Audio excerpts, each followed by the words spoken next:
Good morning, everybody. It is I, Firestorm. I'm back, yes. I am back, literally. I've not done a video in months. Basically, just have not had a working webcam for this computer. My only working webcam is from a work computer, which is down in the office downstairs, if you will. My gaming computer does not have a webcam. Now it does, because we've got a new one. But anyway, enough about that. I'm back. I'm going to do a review today. I want to do a review on, naturally, Evangelion Rebuild, specifically the first film, the second film, and the third film, which is only 4 years late due to dubbing problems, but it's finally here. I have watched it. So I just want to do a thought video on where I think these three films are heading. So, just a breakdown on this particular trilogy. If you have not watched the Rebuild series, do not watch this video, because I'm probably going to do some spoilers. So do not watch if you have not seen any of the Evangelion Rebuild films. Okay? Good. Right, so I'm literally just going to cover Shinji, Unit 1, the overall plan, and how I think for the fourth film will go. So, let's begin with the first film. So, just to start off with, really, the first film is very close to the manga and very similar to how the original anime starts. You've got Shinji showing up to meet Masono. You don't know why he's there. You don't know who he is, who Masono is. You don't know any of that. All of a sudden, an angel appears. There's a big battle going on. UN forces are attacking this angel. Of course, at the time, you don't know what it is. You don't even know it's called an angel. Just a giant creature. Masono shows up, gets Shinji out of there. The first impressions you get of Shinji, really, is almost as if he's just your average teenage guy. You know, just your average 14-year-old. That's how he comes across the first few minutes of you knowing him. Then, after the whole battle with the angel and getting Shinji over to the to Nerve, that's when you start to realise about Shinji. You start to realise, okay, we've got this kid here who's very self-withdrawn, very much within himself, doesn't even question why he's there, what the hell that giant creature was, what was going on, none of that. Yeah, he seems very distant, and kind of obvious that he's always very estranged from his father. So obviously, by the time you get to Nev, and you've got the whole HQ thing, and then here's the EVA, Evangelion Unit 1. We'll cover that in a moment. But this particular scene with Shinji in the first film it gives you the sense of his character. You know, it's literally a case of you find out he hasn't seen his dad in years. His dad wants him to pilot the Eva to basically save mankind. Shinji's opposite then is just to whine like a little girl and basically tell everybody there that he can't possibly do it. There's no way he could do it, and he starts basically getting all bitchy with his dad. That results in him basically looking like a little girl in front of two rather attractive women, shall we be honest here. They basically just walk off and leave him, and then after that, you're just thinking to yourself, I really want to punch you, Shinji. So, skipping ahead, after we've got that initial sense, and obviously he does eventually pilot the Eva because he doesn't like the idea of Rei piloting it because she's hurt, you kind of get the sense from Shinji's dad that he knows how to push his son's buttons. I think that's the thing with Shinji's dad. I don't think his dad is entirely a prick, but his dad is a little bit of a monster, and at the same time, I think it's obvious that Shinji's the overall plan, as is Unit 1. You know, just to cover Unit 1, we know that Unit 1 is effectively has the consciousness of Shinji's mother in there, and it's kind of obvious that I think Shinji is the only one that can pilot that Eva, on the account that the whole mother-son bond thing. That's my theory. That's the only way he's the only one that can pilot Unit 1. So, if we take that into account and go further on into the first film here, it's more or less the first film is pretty much Shinji moping about, very much not wanting to be an Eva pilot, and then gets to the point where he seems to think that I don't have any choice in the matter, but if I pilot the Eva, everybody will like me. My father will like me.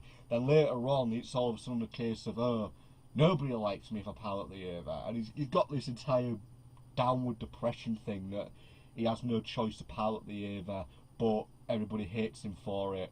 But if he doesn't, everybody will hate him anyway. So in a nutshell, that's more or less the first film. Shinji moping about, Masono trying to cheer him up, more or less Shinji slowly by the end of the film kind of coming out of his shell. Yorkshire tea. So anyway, film 2. I'm literally going to backtrack through this really quickly, guys. Obviously, so to give you the basically the nutshell thing, then we'll discuss 3 and the future. But anyway, so film 2. By this point, throughout film 2, Shinji slowly becomes more open. In fact, by the time you've got by about halfway through the film, Shinji's actually a completely different character. He's gone from being the whiny little girl to a more open person. He's a lot more like, you could say he's a lot more like a typical 14-year-old boy. He's very open with his friends, he's happy, he's having a good time. He's even to a point understanding why he has to pilot the Eva. Then it all goes to hell, literally. However, this is the thing. Yes, we have an Eva incident. Eva Unit 5, if I remember correctly, becomes an angel. Now, obviously, backtracking a bit here, we've obviously got the German pilot Oscar who comes into it. She obviously gets stuck inside Unit 5. Now, at this point, Shinji cannot fight. He just can't. He will not fight Unit 5, even though it is now an angel. He can't do it. There's a very thought of hurting Oscar. Now, this is where things get dark. They activate the dummy system, as we know, which drives the Unit 1 practically goes berserk again and rips apart Unit 5, and as a result Oscar gets really badly hurt. Throughout all of this, everybody's looking on in horror. Shinji's practically screaming and begging his dad to stop. His dad's kind of sat there with no emotion whatsoever on his face. If we rewind that scene, his dad gives him multiple chances to deal with the situation. Because if Shinji effectively hadn't been the guy who just saw his friend trapped in the Eva, if he'd have seen it as an angel, which is what it now was, he could probably have defeated it and saved Oscar, but because he doesn't, Oscar gets hurt. Technically, it's Shinji's fault. Technically. After that, he basically becomes all depressed again and doesn't want to go, runs away from Nev. And then, as we all know, end of the second film, he comes back, defeats an angel, it all goes really weird, and he causes the third impact. This is when 3.3 happens. So 3.3, gotta be honest, after watching it twice and watching the other 2 films before watching this one a second time, still don't really quite understand what's going on. So Unit 3, the third film, picks up 14 years after the second film. So if we take that into account, it's been 14 years. Shinji hasn't aged. Oscar hasn't aged. I can't remember her name, but the third pilot who always wears pink, the kind of crazy one, she hasn't aged. Apparently, according to Oscar, the aging thing's due to the curse of the Evas. It doesn't really go into any other detail other than Oscar telling Shinji, and when asked why haven't you aged, it's the curse of the Evas. I'm hoping that gets explained more in the 4th film. But the 3rd film, in a nutshell, you've got now, before I go into the point where Shinji suddenly wakes up in this what appears to be some sort of stasis pod thing, based on how the film opens and it's set in space, and Oscar and the pink suited pilot lass, the four, hair. They were getting something from the upper atmosphere, from just outside Earth's atmosphere, effectively, that was an angel but appeared to be guarding something. I have a theory that was Unit 1. That Unit 1 was up in space. Shinji had been inside it for 14 years in some sort of induced coma. I'll be bringing back down to Earth. He then wakes up shortly after. Everything's different. You've now got Vele, if I'm pronouncing it right, which is Masono's group. They're now in some sort of ship thing that's effectively a giant Eva that is powered by Unit 1. Now, what I love about this thing, the whole opening parts of this, is Shinji's treated with hostility. He wakes up, the first thing he realises he's got 4 armed guards surrounding him. He's in this like pod thing, and he's brought into this main control room. Every single person looks at him with pretty much hatred, or upset, or anger, or something like that, and Masono just completely blanks him. And then after him demanding to know what's going on, Masono just basically tells him that they have no use for him, and that kind of breaks him a bit. So as things progress, they fight off an attack by what appears to be an angel. Then you kind of come into the account, you realise it's 14 years have passed. The first encounter with Shinji and Oscar is pretty powerful. Oscar literally can't hold back her rage and literally goes all out at Shinji. It's his fault. He caused the third impact. The last 14 years have been utter hell, but you don't really go into a lot of details about what happened. You just know a little bit. Then all of a sudden Unit 0 shows up. Unit 0 starts getting attacked by Vele. Shinji demands to know what's going on. Now by this point, you find out he's got this explosive collar around his neck that only Masono can activate. This particular point in this film is really interesting. When confronted by Shinji demanding to know why they're attacking Unit 0, Masono's response is that we're attacking it because it's an Eva. We will not stop it until we've destroyed all of Nerv's Evas. So there's something else going on there with the Evas. Now, Shinji is given the opportunity to go with Rei. Rei does take him, but what I've always found interesting is how Masono basically orders Shinji to stay with Vele. Basically says, you're not going anywhere, you're staying with us. But Masono can't do it. She can't kill him, she can't trigger the device and kill Shinji.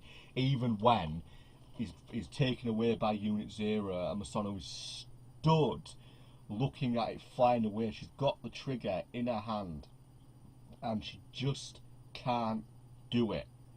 So even though Masono may seem outwardly cold towards Shinji, she still has a bit of a soft spot for him, a bit of a feeling for him. She can't kill him.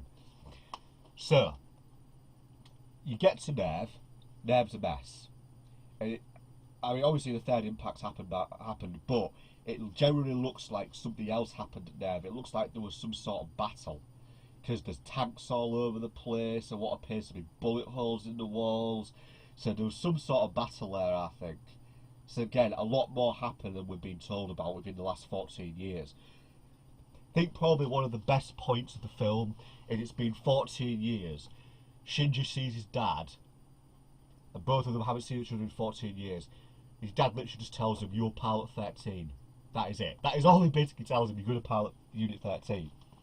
Now, Unit 13 is a 2-man Eva.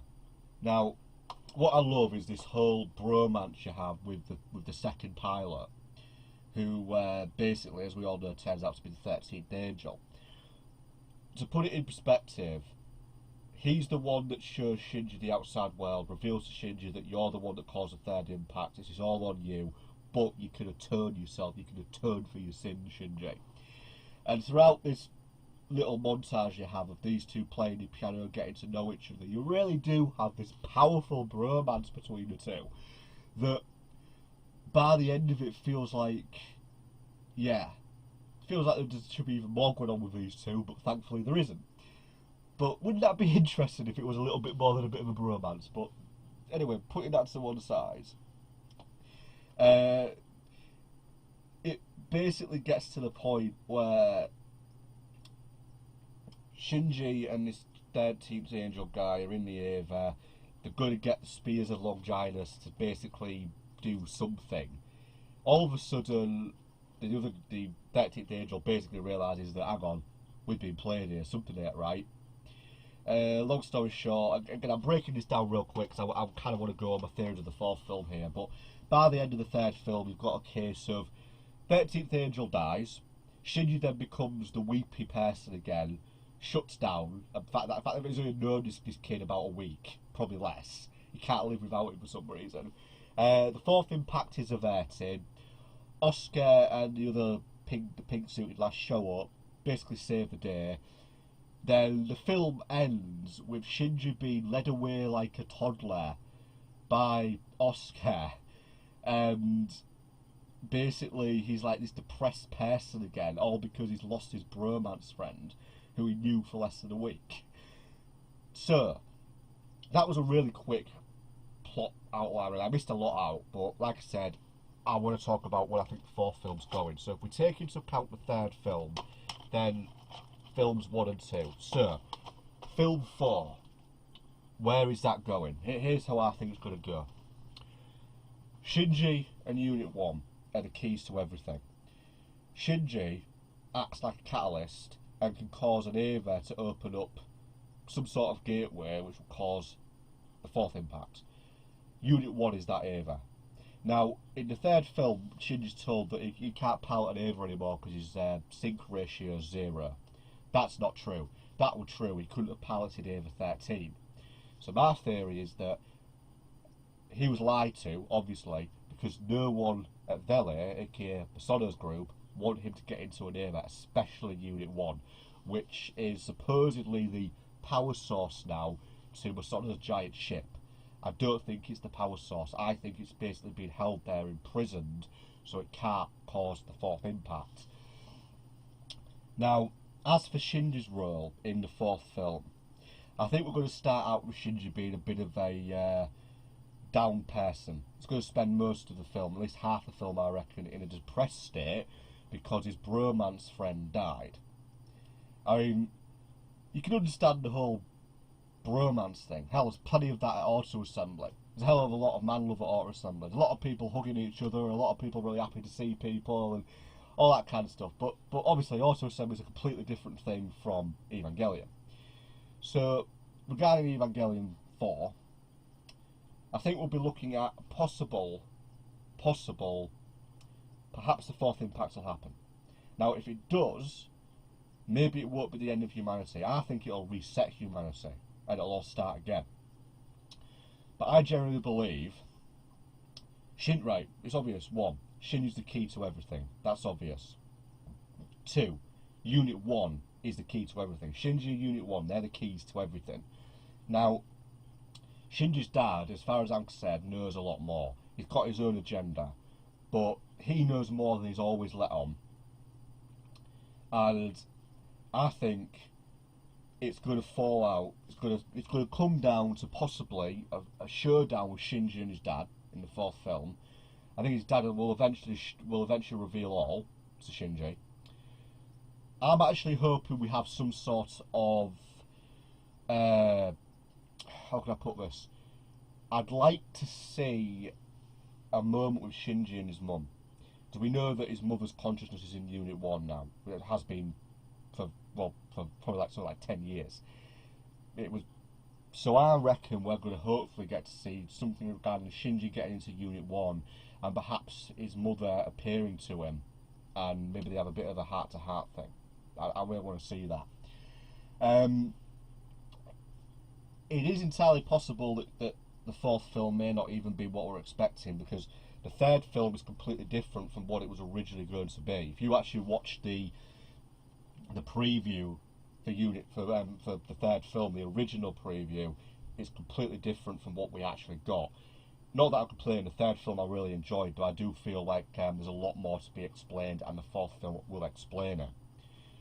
But through and through with the fourth film, I think it's going to be very bizarre, very intense, and ultimately it will fall down to Shinji and Unit 1.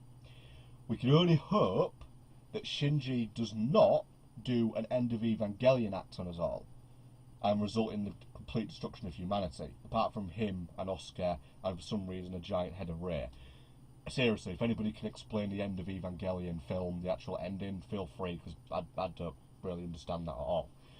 But to finish up, because this is like 20 minutes now we've been doing this, end of Evangelion, the fourth film, I think Shinji will have a huge, massive revelation. He will get to meet his mother's consciousness within Unit 1. His dad will reveal everything to him.